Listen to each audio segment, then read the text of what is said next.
You're listening to Leadership Powered by Common Sense with your host, Doug Thorpe. Here's Doug. Hello again, everyone. This is Doug Thorpe, and you're listening to another episode of Leadership Powered by Common Sense. We've got a good one for you today, and I realize I'm guilty. I always say that to you, but I really am excited about this. How about if I told you change management is a myth? Does that get your attention? Well, it should. And today we're going to really lean into that. My guest is a lady named Tabitha Scott. She's written a book about it and is here to share some new insights and ideas. Tabitha, welcome to the show. Hey, Doug, thanks for having me. And I love the common sense approach. We have so much to talk about with powering change today. So, Powering Change is the title of your book, and give us a little bit of backstory. Where did the brain child come from for that theme?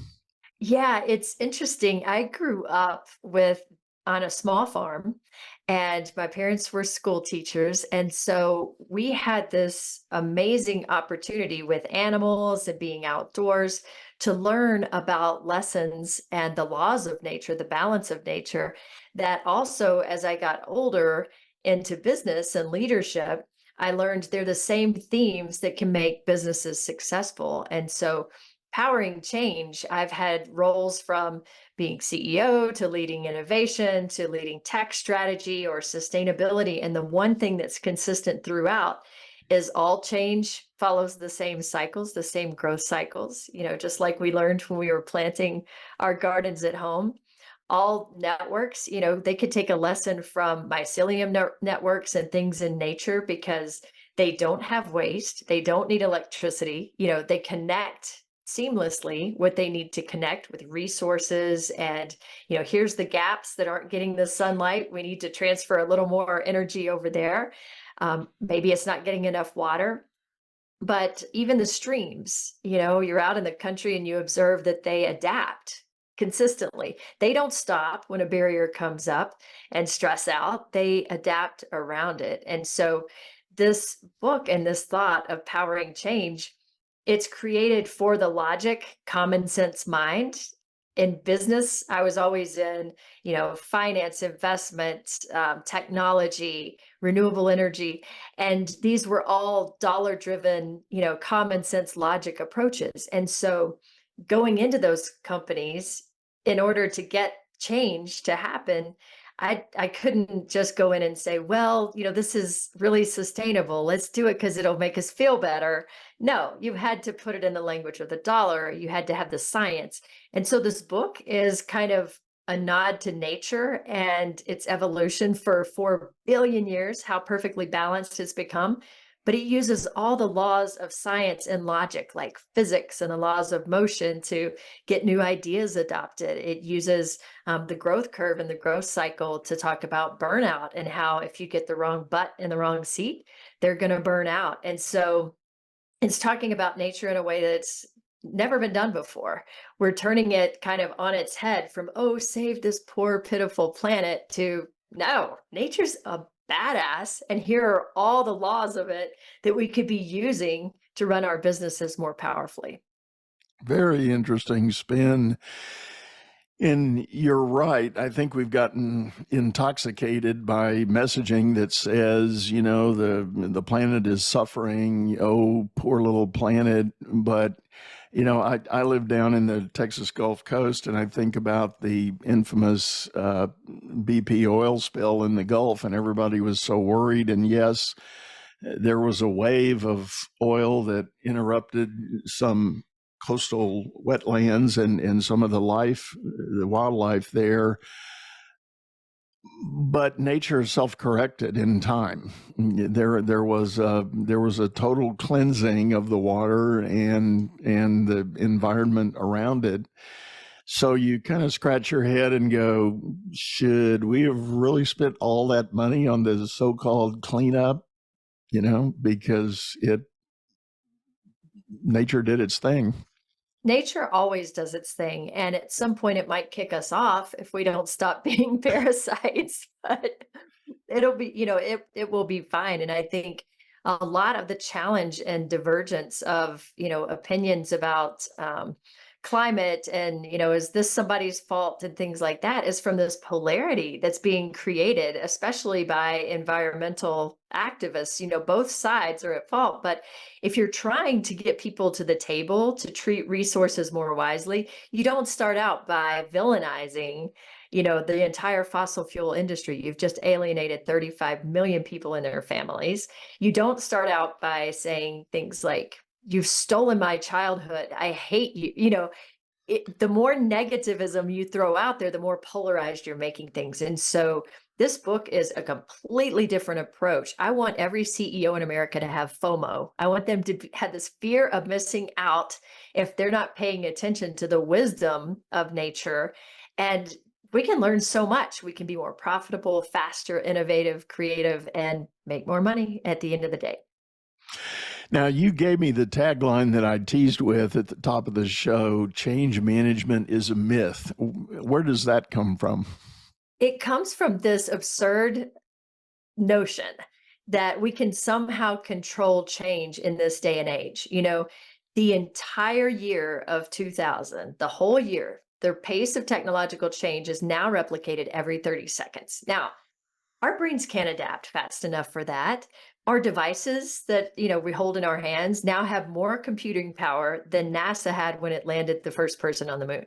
So it's going too fast. So people are chasing change. And guess what? I say stop chasing change because you're never going to catch it. It's no longer linear math. This goes back to your common sense. In the old days, remember, we would have this graph and it would be like, here's our sales this year. Here's our sales next year.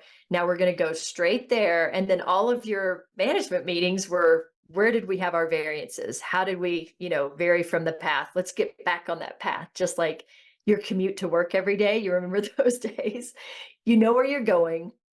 And it's all about whatever obstacle comes up, you go back to that same solution. Well, it's not linear math anymore. It's chaos theory. And so we don't know what social media post might make things spin out of control. We don't know what an officer might do that ends up in the press, and something else spins out of control. We don't know what's going to be affecting that stock price. Everything's too volatile now. And so you can either chase change or you can know, hey, nature has predictable growth cycles. Where am I in that growth cycle? The most important thing I can do as a company is sit into what are the things important for this particular cycle. Like if you're in the birth phase, it's finding your niche. What is my differentiator? If you're up at maturity, it's how am I going to reinvent myself before I hit decline for too long? So it's totally different. You need different leaders. You need to think differently. You need to do different things. And so that's what I mean. Flow with the change. Where are you on that growth curve? You might think about the next phase coming up. That's your strategy, but we can't think about the whole curve anymore. It's not a one size fits all approach because business isn't like that anymore. So change management is a myth in 2024 because we can't keep up with it. It's impossible. The popular phrase got reinvigorated in the last few years, and is certainly in the business executive coaching circles that I run. The acronym is VUCA: volatile, uncertain, complex, and ambiguous. And that describes everything you just said in the face of business today. And when I get leaders to think about those four words, it usually, the clock doesn't strike a full minute before they go, yeah, that's us. That's exactly what I feel right now. That's what I'm up against. So in terms of trying to figure out how to get back to those cycles and back to those natural evolutionary type events, how does a CEO shift gears and change the mindset to go that direction? Yeah, I think it's really important to, first of all, acknowledge what energizes that CEO. What are they really great at? And then making sure that they are hitting the right point of the company. Now, what I mean by that is if you have a mature organization like Blockbuster was, or Compaq or Kodak that did not make the leap, where they missed out was they didn't hire a Steve Jobs type, someone, an Elon Musk type to get them onto the next curve. They kept trying to refine and refine and refine. And In the book, I talk about case studies like the CEO of Southwest, Greg Kelly. He was great at streamlining and refining during the growth phase, which is exactly what you need. But once you're a mature organization, if you keep doing that, and he hired a successor that was even more risk averse than himself, that was even more into let's cut more costs, cut the tech. And so this fiasco happened a couple of years ago at Christmas, where they left thousands of travelers stranded because they're not investing in technology. They're not investing in, what the feedback the pilots are giving them about, hey, this house of cards could come down. We're concerned, because they were still refining. So you have to get the right leader. You were asking about the leader first, then the right management team, and then the right butts on the seat. If you have a company that's in birth phase, you want people that can scale and streamline, the Greg Kelly type, right? But if you're coming off of that and you're in decline, you want those reinvention types that can get you onto the next curve. So it's about assessing where people are, aligning them to the right role, and then adapt, just like the stream, over time. You've said several times now the whole idea the right butt in the right seat, and that is, on one hand, it becomes painfully obvious when the wrong person is in a seat in a business, whether it's the owner, founder, leader, or whether it's one of the core essential workers on the team. It's such a painfully obvious event. But it's amazing how many people miss that going in and don't make that alignment call. And so, thinking about your bigger corporate case studies, that sounds to me like a bad call on the part of the board, for who they agreed to bring into that role. Improper assessment of where the business really was, and perhaps a breakdown in the forecasting of where things were going. But it is such a challenge, and I'm going to shift gears, and I'm going to think about the smaller entrepreneur who, I just before our call, I was online with an owner who's got about 20 people in his company, and they're looking at making some change and doing some things, basically launching a whole new product line. So how does an initiative like opening a new product line fit into your logic? Yeah, so products, anything that is going through creation into growth, and it will follow the same cycles. And that's what, that's the science that goes underneath what we're doing. Anybody can be a business futurist because you know what the next phase is.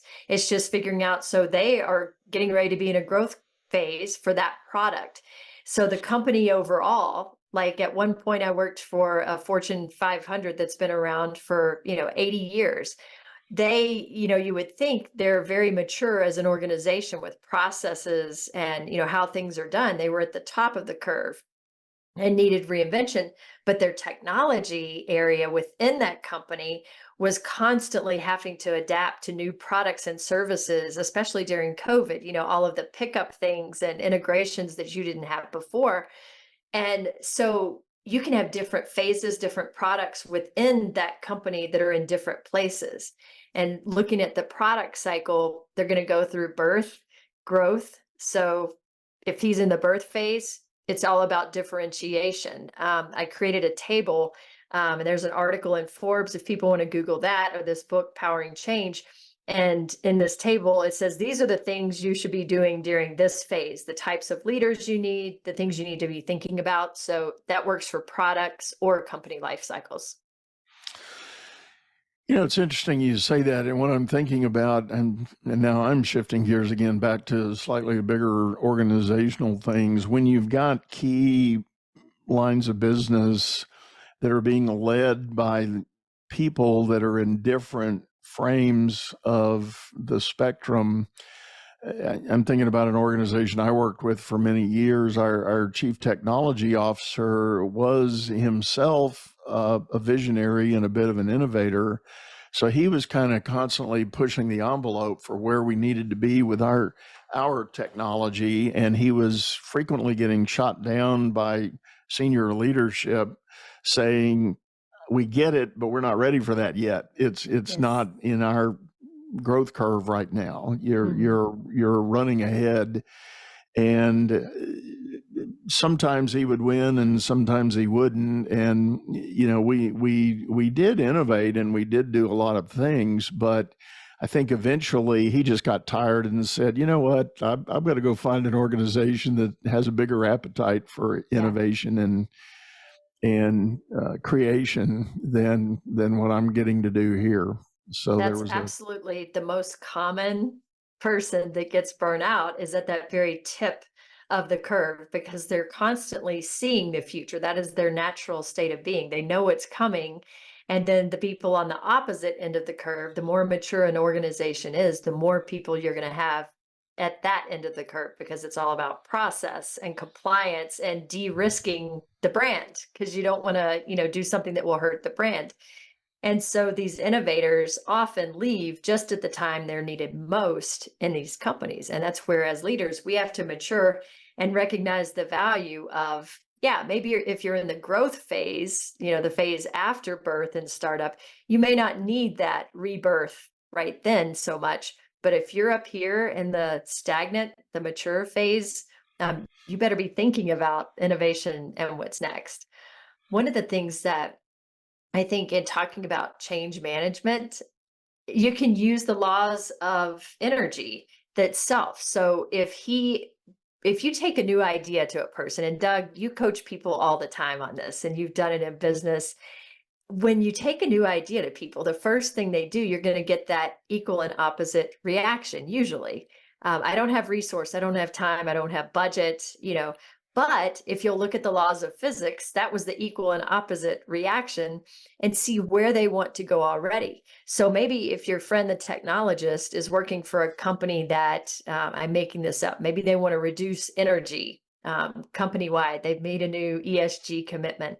So now he could find a way that his technology can reduce energy. He can approach them in a way that in their mind, it accelerates where they want to go. So you don't have this equal and opposite, and you don't have the inertia of starting from 0 to 1, but you're taking an object in motion and adding momentum behind it.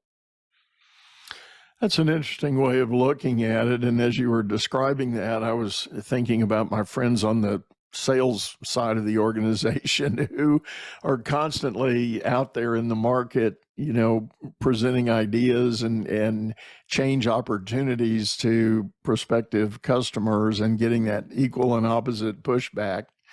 It doesn't fit, it's not for me, et cetera, et cetera. And that's the most important thing a salesperson could do first is listen 80% of the time. If you can listen to what the client needs, then you can position what your offering is around what will accelerate where they want to go. Right. Yeah, try to really meet them where they are. And, there's classic wisdom in the sales world. Sell them what they want, but give them what they need. And that's not a bait and switch for you attorneys out there. It's not. It's that common sense approach, right? Of know your audience. And that's where, going back to climate, when I wanted to implement something that was maybe it was a solar project, approaching it, my audience was in the South, where 40% of the people are more repelled by the word climate change than they are attracted to get on board with it. But they all spoke the language of the dollar. And so if you put it in the form of you can reduce your OPEX, your operating expense, you can increase your investment, your IRR. This is a good asset you can put on top of another asset. Don't even call it renewable energy. Talk to your audience, know your audience, and that's how you can get your ideas through in a powerful way. It doesn't distract from the thought that I wanted to do it to reduce, emissions. I have a nephew with asthma that's really bad, and asthma just keeps going through the roof from emissions. But I can't lead with that. I got to lead with the language of the dollar. So common sense leadership, know your audience, align it to them. I couldn't agree with you more. Are there any other points in your book that we haven't touched on yet? Oh my goodness, there are There are so many. I use the first part of the book to kind of set up the challenges of business today, which are the accelerating pace of change, and we're constantly trying to chase it. The imbalance felt with people feeling disconnected, especially after COVID. And that goes back to the acronym you were sharing earlier, VUCA. And then burnout, which is what the first two lead to if it goes unchecked. And then the middle part of the book, it takes lessons from nature, like the growth curve, mycelium networks, talking about networking and technology. There is no waste in nature. The efficiencies you can get, the patterns, the growth curve. So it takes all of these things and lays it in this simplified way that even the DNA that makes every person, plant, animal, tree, and organization, you boil it down. What is it made of? Energy and data, right? If you can manage those two things, you can manage your company, you can manage yourself, you can manage your teams. And so the third part of the book takes the science and gives real life case studies from large organizations, from double blind live experiments we did with billion-dollar companies all over the world.